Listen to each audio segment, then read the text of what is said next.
Si la presión está muy alta, el estadio 2 de presión arterial, el cardiólogo, el internista, el clínico, el geriatra, cualquier persona, es decir, que se dedique al manejo de la presión arterial, entiende que debe iniciar tratamiento inmediatamente porque es un riesgo para el paciente, pues lo puede hacer. Pero cuando tenemos presiones estadio 1, presiones que podemos esperar, lo ideal es confirmar esa presión. El paciente tiene que estar sentado por lo menos por 5 minutos, con los pies en el suelo, con la espalda recostada, con el brazo a la altura del corazón, descansado, para evitar que el fenómeno físico de la contracción muscular altere esa presión. Y sobre todo, la presión debe ser tomada en ambos brazos. Siempre debe ser tomada en ambos brazos. Y lo ideal es que sea tomada en más de 2 ocasiones, en 3 ocasiones, incluso de pie, acostado. Y así tendremos una mejor visión de lo que realmente está pasando. Esta es la manera correcta. El paciente no puede haber fumado, porque esto influye, por lo menos en la hora anterior. El paciente no puede estar orinándose, no puede tener el estrés de tener la vejiga llena en ese momento, y sobre todo debe evitar también dialogar en el momento que le están tomando la presión. Esa es la manera correcta de tomar la presión arterial. 3 puntos que me pongo a pensar cuando me la han tomado. A veces uno está hablando, uno llega, no necesariamente el médico pregunta si fumas o no. Todo eso se hace en la consulta, esa pregunta, si usted tiene necesidad de ir al baño, si fumó, para poder tener un mejor diagnóstico, algo más certero. Esa es la manera correcta realmente de tomar y tener una apreciación diagnóstica lo más cercano a la realidad. Esas preguntas precisamente se deben hacer al paciente. El paciente debe sentirse lo más cómodo posible para tener una presión arterial lo más real posible. ¿Y cuáles son los parámetros que ustedes toman en cuenta para decir aquí hay una hipertensión?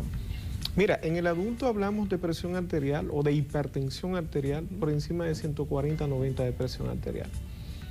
140, ¿no? Sí, es un número para transmitir a la población, no, para no complicarnos realmente, no quedamos ahí. Mayor de 140-90 es una persona que es, en 2 ocasiones diferentes, hablamos de hipertensión arterial. 14-9 dice la gente. 14-9.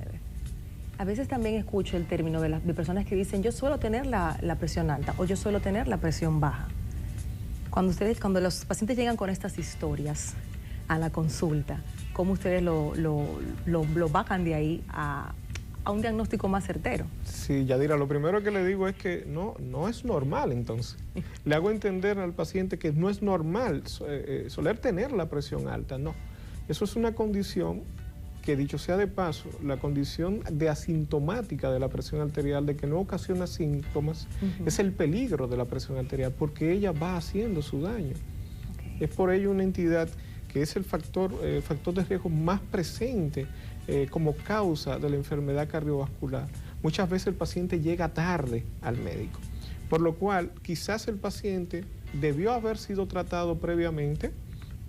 Quizás el paciente, porque muchos asumimos que es que nos ponemos tensos. Nerviosos. Y asumimos eso, sin embargo, no, el paciente tiene la presión alta. ¿Hay alguna causa particular? ¿Es genético? Y si yo tengo en mi familia personas con hipertensión, ¿puedo también sufrirla? ¿Cómo se determina? Sí, la causa genética está muy frecuente. Los pacientes que tienen familiares de primer orden que padecen de hipertensión arterial tienen una probabilidad mucho más alta de padecer hipertensión arterial, en torno a un 30 a un 60% de aquellos familiares que tienen aquellos pacientes que tienen un familiar de primer orden. Si la hipertensión se desarrolla en estos familiares de primer orden, entiéndase, hermanos, hijos y padres, si se desarrolla a edades tempranas, pues este paciente tiene que ser vigilado, tiene que ser sometido a screening de hipertensión arterial más frecuentemente, por lo que planteamos, es decir, la causa genética está ahí. Otras causas, el sedentarismo, la obesidad, dietas inadecuadas, el consumo excesivo de sodio, de sal, de lo cual nosotros tanto hablamos realmente para evitar que lleguemos a ser hipertensos.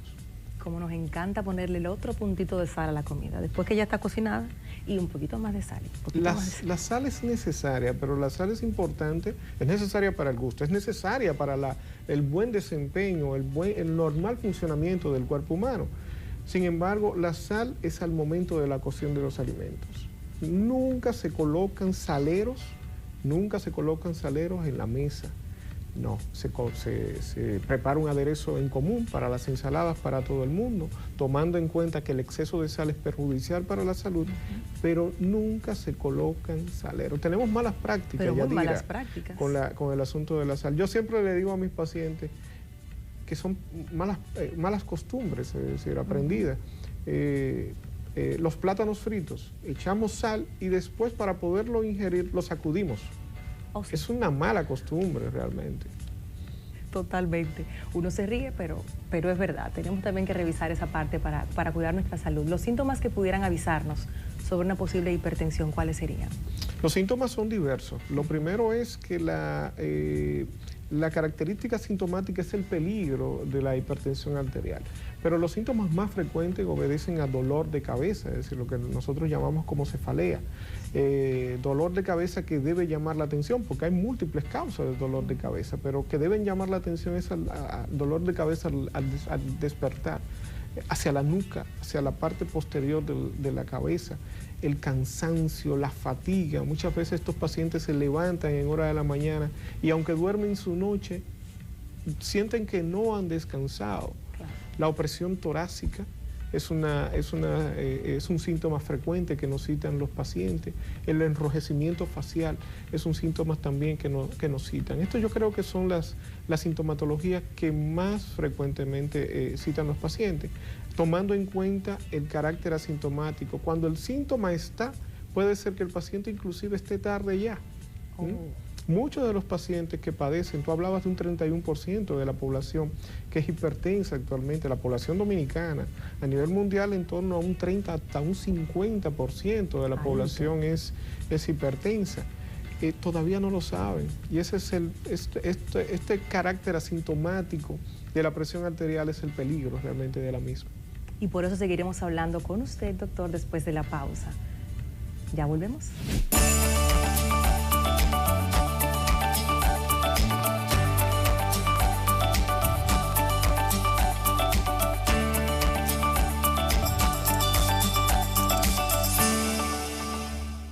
Millones de personas afectadas. Miles pierden su lucha cada día contra este enemigo silente. Es la pandemia que normalizamos. Te hace sentir culpable, frustrado, incapaz y lleno de miedo. Por eso declaramos la guerra contra la obesidad. Somos el equipo especializado con la más alta tecnología para luchar contigo en esta batalla y darle un cambio de peso a tu vida. Meta íntegra, decisión de peso.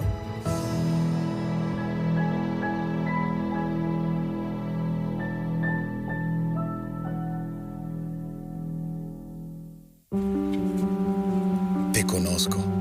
Desde que te vi quise conocerte y cuidarte.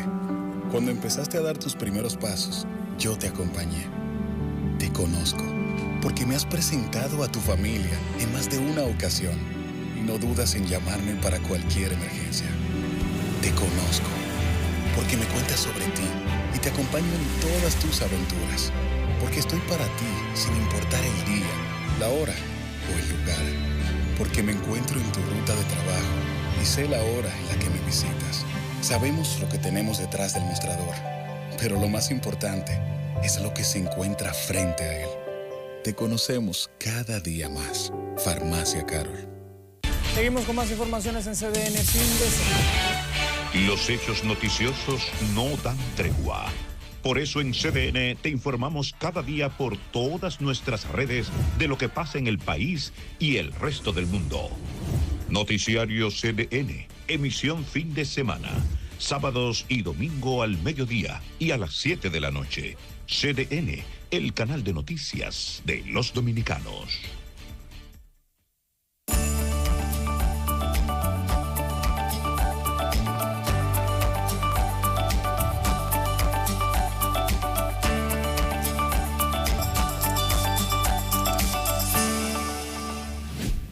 El doctor Carlos Manuel Brito, cardiólogo del HOMS, sigue con nosotros en Bienestar al Día. Estamos hablando de la hipertensión. Me queda la duda, doctor. Al inicio del programa hablábamos de que las mujeres superan a los hombres en este padecimiento. ¿Hay alguna razón en particular? Hay factores diversos, es decir, es cierto que las mujeres superan al hombre en padecimiento de enfermedad cardiovascular diagnosticada en estadios más tardíos. Para la presión arterial hay series que hablan de que el hombre es más hipertenso que la mujer. Sin embargo, la mujer tiene condiciones que son factores protectores, como la producción de hormonas sexuales femeninas, que en algún momento ya por lo que es el ciclo vital de la misma desaparecen. Ese factor de protección ya no existen. Y ese momento donde tienden a elevar presión arterial y a ser más frecuente la enfermedad cardiovascular. La mujer es más tímida a la hora de hacer actividad física, eso lo hablamos recientemente. La masculinización de los espacios para hacer actividad física va en contra de que las mujeres se sientan cómodas. La sexualización del cuerpo de la mujer tiene miedo a la colocación de las mallas y que la vean y hacer el ridículo, hacer actividades físicas. Esos son factores que no tomamos muy en cuenta, pero que son factores desde el punto de vista del día a día que hacen que la mujer no se sienta segura de hacer actividad física. Y si no hacemos actividad física, somos sedentarios, ganamos peso, tenemos más probabilidad de ser hipertensos por la ganancia de peso y que lleguen otros factores de riesgo cardiovascular como la diabetes, la dislipidemia al cuerpo de la mujer. Y en ese mismo orden, doctor, ¿niños y adolescentes pudieran también padecer de hipertensión? Sí, lamentablemente sí. Lamentablemente. La hipertensión arterial es una entidad que cifras, lamentablemente no tenemos cifras en Dominicana, pero hay series que hablan de hasta un 3.5% de la población estadounidense de niños y adolescentes hoy día padecen hipertensión arterial. Esa responsabilidad del médico, del pediatra, tomar la presión arterial, pero quiero llamar a la población a que por favor le pidan a sus médicos que le tomen la presión arterial a sus hijos.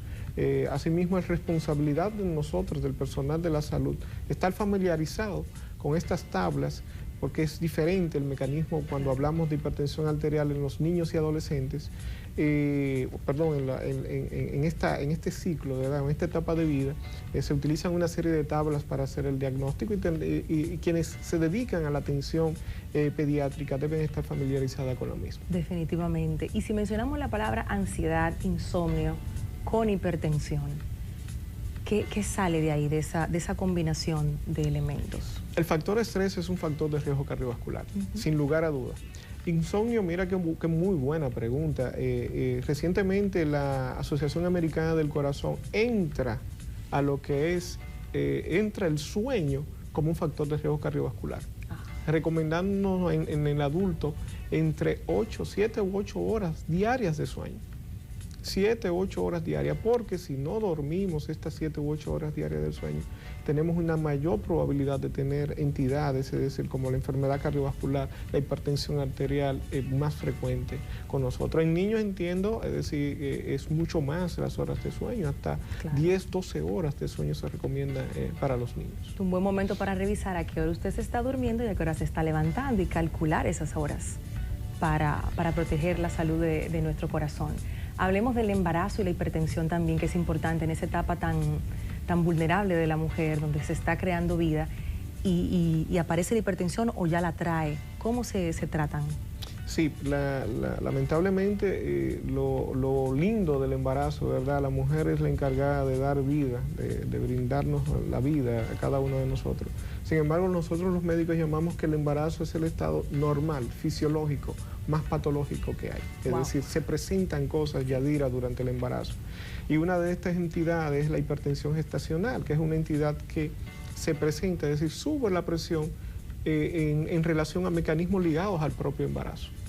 Y puede causar complicaciones serias.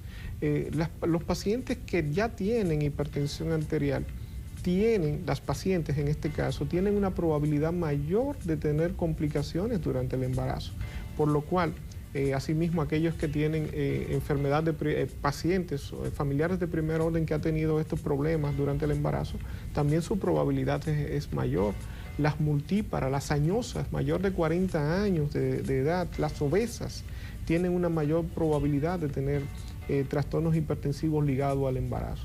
Por lo cual, quienes reúnen estas condiciones deben de ser seguidas por los obstetras de una manera muy cercana para evitar que se presente una de estas complicaciones. ¿Y el tratamiento para las embarazadas es igual para las demás personas o cada quien tiene un tratamiento particular y eso ya lo definen ustedes, los cardiólogos? No, las embarazadas tienen un tratamiento diferente realmente. Los fármacos se pueden utilizar en aquellos pacientes claro, que no cursan con el embarazo. Sin embargo, aquí tenemos que cuidar, hay una serie de factores relacionados al producto que viene que tenemos que cuidarlo. Estamos delante de dos vidas, por lo cual hay mecanismos, hay medicamentos específicos que podemos utilizar durante el embarazo. Hay otros que están absolutamente prohibidos durante el embarazo porque pueden afectar al producto. Claro, y saliendo ya del embarazo y concentrándonos en la población que padece de hipertensión y que necesita tratamiento, ¿cómo ustedes lo determinan? ¿Y qué pasa cuando esta persona no sigue el tratamiento? Porque conocemos de personas que dicen, yo me siento bien ya, yo hasta aquí llego con esta pastilla todos los días o con este tratamiento todos los días. ¿Qué ocurre? Yadira, esto es un problema, la adherencia terapéutica. Las personas piensan que ser adherente obedece solamente a tomar la píldora. Es importante, de hecho la píldora no se sustituye por otras condiciones. Siempre vamos a hacer énfasis en la necesidad de la actividad física para disminuir la presión arterial, para perder peso y con ello disminuye la presión arterial. Sin embargo, adherencia es más allá de tomar la píldora. Adherencia es buenos hábitos alimenticios, hacer actividad física. Si no somos adherentes, vamos a tener un fallo terapéutico y la enfermedad cardiovascular puede tocar nuestras puertas a destiempo. Así que tenemos que ser adherentes en el gran sentido de la palabra, en todo lo que tiene que ver con la entidad. Buenos hábitos alimenticios, actividad física y tomar las pastillas. Está demostrado que disminuciones insignificantes de la presión arterial traen consigo una disminución importante de la incidencia de la enfermedad cardiovascular. ¿Y este padecimiento es para siempre, doctor? Una vez tengo el diagnóstico de hipertensión, es una condición con la que voy a vivir y tengo que aprender a vivir. Es una entidad crónica, la palabra crónica se refiere a tiempo, lamentablemente sí. El 85, en torno al 90-95% de la población padece de hipertensión arterial que es primaria o esencial, aquella que no tiene un diagnóstico, no tiene una condición etiológica conocida y donde la parte genética juega un papel importante. Otros, que son los menos, tienen una hipertensión secundaria, donde el médico puede identificar la causa y trabajar sobre esa causa y el paciente curar. Pero esos son los menos, Yadira, lamentablemente. Pacientes que tienen hipertensión en relación al sobrepeso pierden de manera importante, dejan de ser sedentarios, pierden peso de manera importante y pueden curar su enfermedad. Por eso debemos trabajar los buenos hábitos, la actividad física el día a día. Y con esta conversación que hemos tenido con usted, doctor Brito, le agradecemos muchísimo. Vamos a cuidar más nuestra salud y nuestra presión arterial. Escuchándolo con atención, todo lo que conversamos en Bienestar al Día es para prevenir y para que usted tenga bienestar precisamente. Así que gracias por venir y acompañarnos hoy. Gracias a ti, Yadira, por la invitación. Claro que sí. No se muevan después de la pausa, como conversamos con el doctor Brito. No solo cubre la hipertensión en los adultos, también los niños y adolescentes pueden padecerla. Carolyn Cuevas nos tiene un reportaje especial al respecto. Ya volvemos.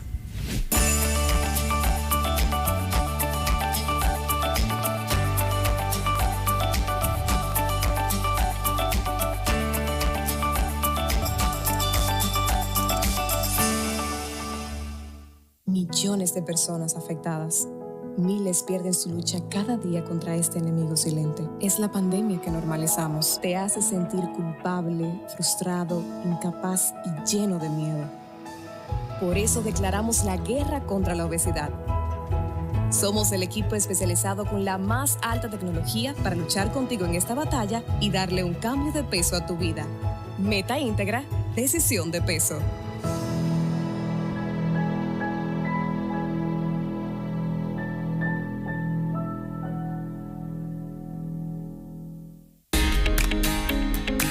Para estar informado de todo cuanto ocurre en República Dominicana, busca CDN en YouTube desde cualquier parte del mundo. Las 24 horas, los 7 días de la semana.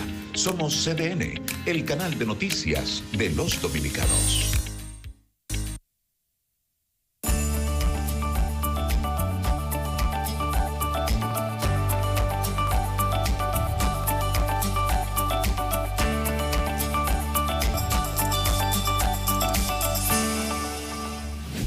Estamos de regreso en Bienestar al Día, hablando de la hipertensión. Y cuando escuchamos este padecimiento, pudiéramos pensar que es exclusivo de los adultos. Sin embargo, no es así. Niños y adolescentes también pueden padecer de hipertensión. Nuestra compañera Karen Cuevas se trasladó hasta el Hospital Metropolitano de Santiago y nos presenta el siguiente reportaje. Adelante. La hipertensión es una afección en la que la presión de la sangre hacia las paredes de la arteria es demasiado alta y puede afectar tanto a niños como a adultos. Datos sugieren que 1 de cada 10 niños pueden llegar a padecer presión elevada o, en este caso, prehipertensión.